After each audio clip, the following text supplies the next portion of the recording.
అందరికీ నమస్కారం. ఈరోజు మన స్టూడియోలో ప్రముఖ ఆధ్యాత్మికవేత్త astrologer professor doctor Mullapudi Satyanarayana Murthy గారు ఉన్నారు. సో గురువుగారితో మాట్లాడేద్దాం. నమస్కారం గురుగారు. నమస్కారం మణికట్ట గారు. అక్టోబర్ మాసం విశేషంగా ముందుగా మేషరాశి వారి పరిస్థితి ఏ విధంగా ఉండబోతుంది? సో మనకి విజయదశమి ఉంది. అలాగే ఈ విశేషమైన పండుగలు వినియోగించుకుని ఎలాంటి పరిహారాలు చేసుకోవాలి, ఎలాంటి ఫలితాలు ఓవరాల్గా వీళ్ళకి నెల వస్తాయి అంటారు? వసుదేవసుతం దేవం కంసచానూరమర్దనం దేవకీ పరమానందం కృష్ణం వందే జగద్గురుం. ఓం శ్రీ రాధాకృష్ణాభ్యాం నమ. ఓం శ్రీ ఉమామహేశ్వరాభ్యాం నమ. ఓం శ్రీ వాణీ హిరణ్యగర్భాభ్యాం నమ. మనకి ఈ అక్టోబర్ నెల మహత్తరమైనటువంటి నెల. మనకి విజయదశమి వస్తుంది, అలాగే దీపావళి, అమావాస్య, దీపావళి ఇవన్నీ కూడా వస్తున్నాయి. యమ విద్య అంటే ఈ నెలలో జరిగేటటువంటి సంఘటనలు ఎలా ఉంటాయంటే జాతక పరిస్థితుల రీత్యా ఎంతో శుభప్రదంగా 12 రాశుల వారికి కూడా ఉంటాయన్నమాట. ముఖ్యంగా మనము ఈ గ్రహస్థితిని కనుక అబ్జర్వ్ చేసినట్లయితే మనకి ఈ రవి కన్యారాశి నుంచి 14వ తేదీ తర్వాత తులారాశిలోకి రావడం జరుగుతుందన్నమాట ఈ అక్టోబర్ 14 తర్వాత. అలాగే ఈ యొక్క గురుడు అక్టోబర్ 18వ తేదీ తర్వాత కర్కాటక రాశి సంచారం చేస్తాడు. అలాగే ఈ యొక్క రాహువు కుంభరాశి, శని వక్రించి మీనరాశి, ఆ తర్వాత కేతువు సింహరాశి, శుక్రుడు తులా వృశ్చిక సంచారాలు చేయడము, అలాగే బుధుడి దగ్గరికి వచ్చేసరికి సింహ కన్యారాశుల సంచారం చేయడం జరుగుతుందన్నమాట. దీనివల్ల మేషరాశి వారికి మహత్తరమైనటువంటి ఈ యొక్క సంపద చేకూరబోతోంది. ఆదాయాలు బాగా పెరగబోతున్నాయి. వడ్డీ వ్యాపారాలు చేసేటటువంటి వాళ్ళు వడ్డీలతో సహా మొత్తం బ్రహ్మాండంగా తీర్చేస్తారు. లేకపోతే సాఫ్ట్వేర్ కంపెనీల వాళ్ళు వాళ్ళ సాఫ్ట్వేర్ ఉద్యోగాల్లో ఎక్కడికో వెళ్ళిపోతారు. అసలు మేషరాశి వారికి ఉన్నటువంటి ఈ యొక్క గ్రహస్థితి వల్ల, కేతువు సింహరాశిలో ఉండడం వల్ల ఏమవుతుందంటే ఒక్క పిల్లల నుంచి సమస్య తప్ప, పిల్లలు ఆ పరీక్షలు ఈ పరీక్షలు అని చెప్పి ఫీజులు ఇలాగా అల్లర్లు చేయడము, రకరకాలుగా ఒక మనశ్శాంతి లేకపోవడం తప్ప మిగతా రీత్యా కూడా బ్రహ్మాండంగా ఉంటుంది. నిరుద్యోగుల పరిస్థితి ఏంటి గురుగారు? నిరుద్యోగులు ఎక్కువైపోయారు. ఎందువలన పాపం అమెరికా వెళ్ళిపోతున్నారు, అక్కడ ఉద్యోగాలు లేవు. ఆశ డబ్బుల కోసం డాలర్స్ అని సంపాదించుకుంటారు. తర్వాత ఎవ్వరు కూడా నిరుద్యోగంగా ఉంచడు దేవుడు. అందరినీ కుబేరులను చేస్తాడు లాస్ట్ వరకు. ఇప్పుడు 4 సిల్లులు 5 సిల్లులు కట్టినోడు కూడా అప్పట్లో వాడు కూడా నిరుద్యోగే కదా. ధర్మపరంగా సంపాదించాలి. అందువల్ల నిరుద్యోగులకి బ్రహ్మాండమైన ఉద్యోగాలు వచ్చేస్తాయి. ఐఏఎస్ ఆఫీసర్లు అయిపోతారు వీళ్ళంతా కూడా. వాళ్ళంతా మనకి జాబ్ వచ్చేదాకా ఒకలాగా ఉంటారు వీళ్ళు. జాబ్ వచ్చిన తర్వాత గవర్నమెంట్ పవర్ వచ్చేస్తుంది చేతికి, అహంకారులు అయిపోతారు. అప్పుడు ఏం చేస్తాడు గ్రహం శనీశ్వరుడు వదలడు. ఎవరి దగ్గరైనా వ్యాపారంలో మోసం చేసి వేసుకున్న డబ్బులు, లేకపోతే ఏదైనా చేసినా శనీశ్వరుడు నేను చూస్తూ ఉంటాను, నీకు రియాక్షన్ ఇస్తాను, మీరు ఏం కంగారు పడకండి అంటాడు. అది శని ఇప్పుడు ఉన్నటువంటి మేషరాశి వారికి ఉన్న వ్యయ స్థితి. కాబట్టి బాధపడాల్సిన పని లేదు. నిరుద్యోగులు బ్రహ్మాండంగా సాయిబాబా గుడి ఉంది, దిల్సుఖ్నగర్ బాబా గుడి, అక్కడ రోజు భోజనాలు పెడుతున్నారు. అక్కడ నిరుద్యోగులు అంతా ట్రైనింగ్కి వచ్చిన వాళ్ళకి అది పెద్ద అలవాలం అయిపోయింది, అందరూ తింటున్నారు. మరి అలా నిరుద్యోగులందరికీ కూడా ఉద్యోగాలు వచ్చేస్తాయి. ప్రభుత్వ ఉద్యోగాలు, క్యాంపస్ ఇంటర్వ్యూల్లో సెలెక్ట్ అయిపోతారు. అసలు మేషరాశి వారికి ఇక అడ్డు లేదనమాట, నేను ఎక్కడికో వెళ్ళిపోవచ్చు వీళ్ళంతా కూడా. తర్వాత మేషరాశి వారికి మరి ఆదాయాలు, బంధువులు, వీళ్ళందరితో ఎంజాయ్మెంట్లు ఇవన్నీ కూడా చాలా బాగుంటాయి. కాకపోతే 35 సంవత్సరాలు పైగా సిగరెట్లు తాగేస్తే దాని డ్యూటీ అది చెయ్యాలి. కాబట్టి వీళ్ళకి లంగ్స్ డ్యామేజ్ అయిపోవడానికి అవకాశాలు ఉన్నాయి. లంగ్స్ ఎందుకు పనికిరావు. అలాగే కంటిన్యూస్గా 40 సంవత్సరాలు తాగేస్తున్నారు చిన్న వయసు నుంచి, 16 సంవత్సరాల నుంచి. దానివల్ల లివర్లు తీసేయడానికి అవకాశాలు ఉన్నాయి.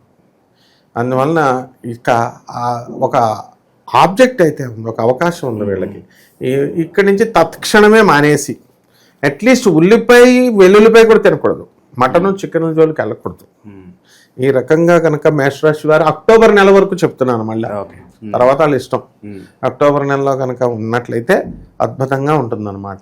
అయితే తమ పిల్లల మీద వాళ్ళ పెళ్ళిళ్ళు చేసినటువంటి వాళ్ళంతా కూడా భార్యలతో వీళ్ళు పెళ్ళిళ్ళ సంబంధాలు చాలా కేసెస్ చూస్తున్నాను నేను. వీళ్ళు ఏం చేస్తారంటే కక్కుర్తిపడి వ్యక్తిగత జాతకాలు చూపించుకోరు. ఏదో మామూలుగా రాశి ఫలాలు చూసో, లేకపోతే వాళ్ళ సొంత కవిత్వాలు చూసో, లేకపోతే 14 గణాలండి 13 గణాలండి అని ఏవో మామూలుగా చూసి పెళ్ళిళ్ళు చేసేస్తున్నారు. ఒక ₹1000 ఇవ్వడానికి జ్యోతిష్కులకి వీళ్ళు బాధపడడం వల్ల ఏం జరుగుతుందంటే వీళ్ళు పెళ్ళిళ్ళు చేసేస్తున్నారు. 15 లక్షల కమ్యూనిటీ హాళ్ళు ఇలాగా అన్నీ తీసుకొని 21 రకాలు 50 రకాల భోజనాలు ఇలా అన్నీ పెడుతున్నారు కూరలతో వంటలతో. కానీ ఆ పెళ్ళి 2 నెలలు కూడా ఉన్నట్ల. ఆల్రెడీ పెళ్లి కూతురికి లవర్ ఉంటున్నాడు. మెసేజ్లు పెళ్ళైన తర్వాత ఆ పిల్ల లవర్ కూడా మెసేజ్లు పెట్టడం, ఈ పిల్ల మెసేజ్లు పెట్టడం చూసి పాపం అడిగినందుకు గాను, లేకపోతే మార్చుకుందాం పెళ్లి కూతురునని అబ్బాయి ఎంతో ట్రై చేస్తే వాళ్ళందరి మీద కేసులు పెట్టేయడం. ఈ విధంగా తల్లి మీద కూతురు మీద చెల్లెల మీద భర్త వల్ల, ఈ అబ్బాయి వల్ల కుటుంబం యావత్తు కూడా బాధపడే యోగం అంటారు. ఇది మేషరాశి వారికి ముఖ్యంగా ఉంది. ఇదంతా దేని వల్ల వచ్చిందండి? పిల్లల వల్ల అపకీర్తి అంటారు. పిల్లల వల్ల అపకీర్తి ఏంటి? ప్రాబ్లం కూడా వెళ్ళి బొక్కలో కూర్చోవాలా, జైల్లో కూర్చోవాలా, 14 రోజులు రిమాండ్, తర్వాత ధనం ఖర్చు. ఒక్క ₹1000 పంతులకి ఇస్తే పంతులు బిల్డింగ్ కట్టేస్తాడని చెప్పి వీళ్ళు సొంత కవిత్వాలు ఉపయోగించి బ్రాహ్మణ ఆశీస్సులు లేకుండా మొత్తం అందరికీ లక్షల రూపాయలు ఖర్చు పెడతారు. దీనివల్ల ఇది మిగిలేదు. రెండవది ఏమిటి అంటే ఈ యొక్క రాశి వారంతా కూడా మరి హనీమూన్లకు వెళ్తారు, విదేశాలకు వెళ్తారు, చక్కగా అన్నీ బాగానే ఉన్నాయి. అల్లుడి నోట్లో శని అన్నట్టు. శని ఎంత భయంకరంగా ఉన్నాడంటే వక్రించి వీళ్ళకి ఉలిక్కు పడతారన్నమాట. కోడల పేరు చెప్పగానే ఉలిక్కు పడతారు. ఇప్పుడు పెళ్లి చేసుకోవడానికి నాయన ఆడపిల్లలు పెళ్లి చేసుకోవాలంటే మగపిల్లలు పాస్ పోసుకుంటున్నారు. అంత భయంకరంగా ఉంది సిచ్యువేషన్. ఇవన్నీ ప్రాక్టికల్. ఇది ఓకే. ఇక భూమికి సంబంధించిన వ్యవహారాల్లో ఎలాంటి జాగ్రత్తలు తీసుకోవాలి? భూములు కథలో రియల్ ఎస్టేట్ బిజినెస్ చేస్తున్న వాళ్ళు ఇంకా కొంతకాలం వెయిట్ చేయాల్సిన అవసరం ఉంది. ఎందుకనంటే పాపం వాళ్ళు పరిస్థితులు బాగాలేదు. అందువలన వీళ్ళకి మన కుజుడు మనకి ఏమవుతుందంటే సింహరాశిలో ఉన్న ప్రయోజనం లేకపోయింది. మన అసలు అవకాశం దగ్గరికి వచ్చింది వాళ్ళకి. ఇప్పుడు ఏం పీకుతారు వీళ్ళు? ఇప్పుడు కన్యారాశిలోకి వచ్చేసాడు, మోకాళ్ళ నొప్పులు వచ్చేస్తాయి. ఇలాంటివన్నీ పరిశీలించాలంటే వ్యక్తిగత జాతకం చూడాలి మనం. కేవలం ఏంటంటే ఇది స్కెలిటన్ ఐడియా ఈ యొక్క రాశి ఫలాలు. ఏమంటే మరి రాశి ఫలాలు జరగవండి అంటే 100% జరుగుతాయి. ఎండాకాలంలో ఎండలు వస్తాయి, ఎండాకాలంలో ఎండలే మెజారిటీగా వస్తాయి, చలి కొంచెం వస్తుంది, వర్షాలు 4-5 రోజులు వస్తాయి. ఆ విధంగా ఈ రాశి ఫలాల్లో ఖచ్చితంగా చాలామంది కొంత పర్సెంటే అవుద్దేమో అనుకుంటారు. నో, 100% అవుతుంది.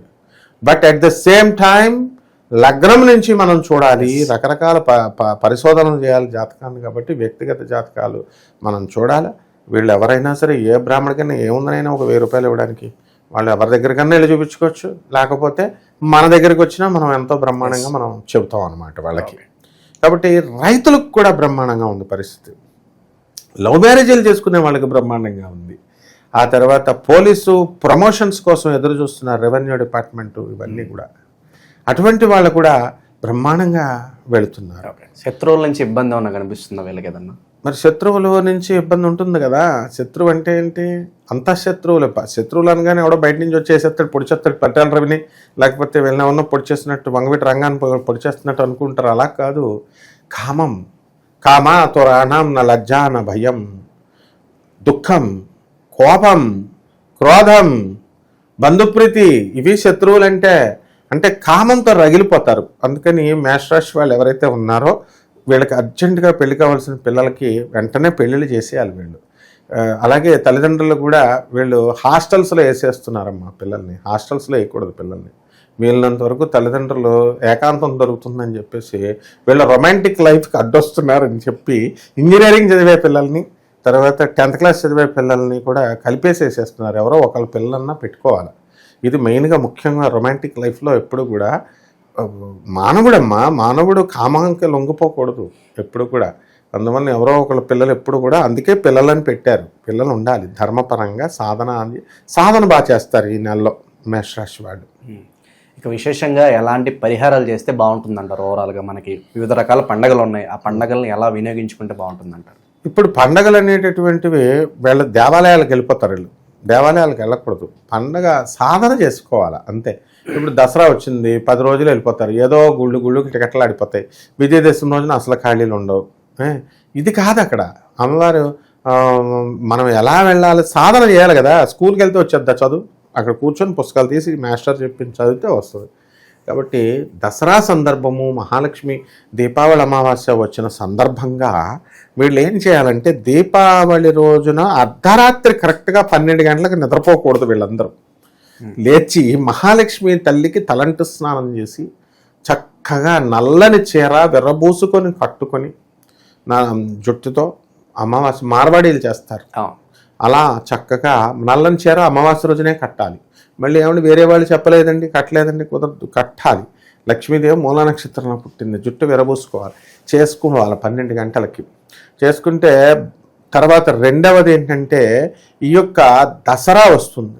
దసరాలో గుమ్మడికాయని తీసుకొని ఆ గుమ్మడికాయని ఇలా నిలువుగా ఉంటుంది, దాన్ని ఇలా అడ్డంగా కట్ చేసి అఖండ దీపారాధన దాంట్లో మనము కనీసము అష్టమి, నవమి, మా యొక్క దశమి రోజున 3 రోజులు కూడా కూష్మాండ దీపము అని మనం పెట్టాలి. కూష్మాండ దీపం పెట్టి అమ్మవారిని ఎవరికి చేయాలి అని అంటే కామాఖ్య అమ్మవారికి మనము పూజ చేయాలి. కామాఖ్య ఈ దేవతలు అన్నీ కూడా శక్తిపీఠాలే కాబట్టి కామాఖ్య అమ్మవారు వేరు, కామాక్షి వేరు. ఎవరికి చేసినా కూడా సరిపోతుంది. మటను, చికెను ఇలాంటి మందు బాటల్లో పెట్టేటటువంటి సాధన కాకుండా కాయగూరలతో చక్కగా అమ్మవారికి పులుసు పెట్టి చక్కగా పులుసు నైవేద్యం పెట్టి బ్రహ్మాండంగా అమ్మవారికి మూలమంత్రం మనం చెబుదాం. మూలమంత్రం కావలసినటువంటి వాళ్ళకి మామూలుగానే లలితా సహస్రం చదువుకొని వీళ్ళు పాయసాన్నం కూడా నివేదన చేసి చేసుకోవాలి. ఇకపోతే రావి చెట్టు, మేడి చెట్టు ఈ రెండిటిని కూడా గొల్లకెళ్ళి ప్రదక్షిణాలు చేస్తున్నారు. అలా కాదు, మనం కొనుక్కోవాలి, కుండీలో కొనుక్కొని ఇంట్లో పెట్టుకొని ఇంటి దగ్గర ఇంట్లోనే మనం రావి చెట్టుకి లేదా శనివారం నాడు ఓం శరేశ్వరాయ నమః అంటూ, అలాగే ఈ యొక్క మేడి చెట్టు చుట్టూ ఓం దత్తాత్రేయాయ నమః అంటూ ఆ మేడి చెట్టు చుట్టూ తిరుగుతూ వీళ్ళు సాధన చేసిన తర్వాత వీళ్ళు ఈ నెలాఖరు 31 రోజులు అయిపోయిన తర్వాత వీళ్ళ కోరికలు నెరవేరిపోయినాయి అని నమ్మకం వచ్చిన తర్వాత వీళ్ళ చెట్టుల్ని హైవే మీద ఎక్కడో చోట్ల రోడ్ల మీద వేసి వదిలేయకుండా వాటిని నీళ్ళు అయ్యి పోస్తూ బ్రతికించాలి. ఈ విధంగా కనుక చేస్తే వీళ్ళ మొగుళ్ళు వదిలేసిన వాళ్ళు కూడా మొగుళ్ళు తిరిగి వచ్చేస్తారు. పెళ్ళాలు కేసులు పెట్టేసి వెళ్ళిపోయిన వాళ్ళు కూడా కేసులు రాకపోతే కనుక నాకు ఫోన్ చేసి అడగొచ్చు అనమాట. అంత ఘంటాపథంగా చెప్తున్నాను. అశోక చక్రవర్తిని కూడా వాళ్ళ ఆవిడ అశోక చక్రవర్తి ఎందుకు చెట్లు వేయించాడో తెలుసా? వాళ్ళ ఆవిడ డైవర్స్ ఇచ్చింది ఆయనకి. అప్పట్లో కూడా విడాకులు ఇస్తే పెద్ద ఉధృతంగా గొడవలు జరుగుతుంటే ఆయన్ని చెట్లు నాటమని గౌతమ బుద్ధుడి శిష్యుడు ఆయన సారంగధుడు అని ఉంటాడు. సార్నాథ్ అంటాం, అందుకే సారంగుడు అనేటటువంటి ఆయన అశోక్ చక్రవర్తికి బోధన చేసి ఇదే రెమెడీ అశోక్ చక్రవర్తికి చెప్తాడు. అప్పుడు అశోక్ చక్రవర్తి అందుకనే చెట్లు నాటిచ్చాడు. అక్బర్ని కూడా వాళ్ళ పెళ్ళం వదిలేసింది. ఆయనకి చాలామంది పెళ్ళాలనుకో, అందులో ఒక పెళ్ళం వదిలేస్తే చాలా డిసప్పాయింట్ అయితే అక్కడ పురోహితుడు ఆయన ఏం చేశాడు, ఆయన చూడండి అక్బర్కి కూడా హిందూ పూజారి ఉండేవాడు. ఆయన పేరు మృదంగ శర్మ అని ఉండేవాడు. ఆయన చెట్లు నాటమని చెప్పాడు. అందువల్లనే అక్బర్ గారు మొత్తం చెట్లన్నీ నాటిచ్చారు. వాళ్ళు హిందూ మతం కోసం పాటుపడ్డమని కాదు, పెళ్ళాలు వదిలేసినందుకు. కాబట్టి ముఖ్యంగా పెళ్ళాలు వదిలేసినటువంటి వాళ్ళు ఈ యొక్క చెట్లు ఇంట్లోనే పెట్టుకోలేదు. దేవాలయంకి వెళ్తే మళ్ళీ పూజారికి చెప్పాల్సి వస్తుంది. భక్తులు చూస్తారు ఎందుకోసం చేస్తున్నాడు, నా పెళ్ళం వదిలేసిందని అందరికీ చెప్పాలి. కాబట్టి ఇలాంటివి కాకుండా జాగ్రత్తగా ఇలా ఇంట్లో చేసుకొని ఇది బయట వేసుకొని నీళ్లు పోస్తే అద్భుతమైన రెమెడీ. వాళ్ళ పెళ్ళాలు వాళ్ళ దగ్గరికి వచ్చేస్తారు. అండ్ ఇంకా ఏమైనా సందేహాలు, ఇంకా లోతుగా వాళ్ళు ఏం కొత్త వ్యాపారాలు స్టార్ట్ చేయాలి, కొత్తగా పెళ్ళిళ్ళు చేసుకోవాలి. ఇప్పుడు ఫస్ట్ పెళ్ళి ఇప్పుడు కామన్ అయిపోయింది. ఇప్పుడు ఫస్ట్ పెళ్ళి వదిలేస్తే రెండో పెళ్ళి మూడో పెళ్ళి కామన్ అయిపోయింది. ఇలాంటి యోగాలు వీళ్ళకి ఉన్నాయా? ఇలాగే ఎవరికి చెప్పుకోలేనటువంటివి ఉంటాయి. అంగస్తంభన ఉండట్లా, 40 సంవత్సరాలు ప్రతి వాడికి అంగస్తంభన ఉండట్లా అంతా. సో ఎరెక్టైల్ డిస్ఫంక్షన్ ఇవన్నీ వచ్చేసినాయి. అలాంటి వాళ్ళకి కామపరమైన వాళ్ళ జీవితం ఎలా ఉంటుంది, ఇవన్నీ కూడా డెఫినెట్గా వాళ్ళకి లోపాలు ఉంటే అవన్నీ కూడా మనల్ని సంప్రదించవచ్చు. తప్పకుండా వాళ్ళకి మనం సేవ చేద్దాం. ఓకే.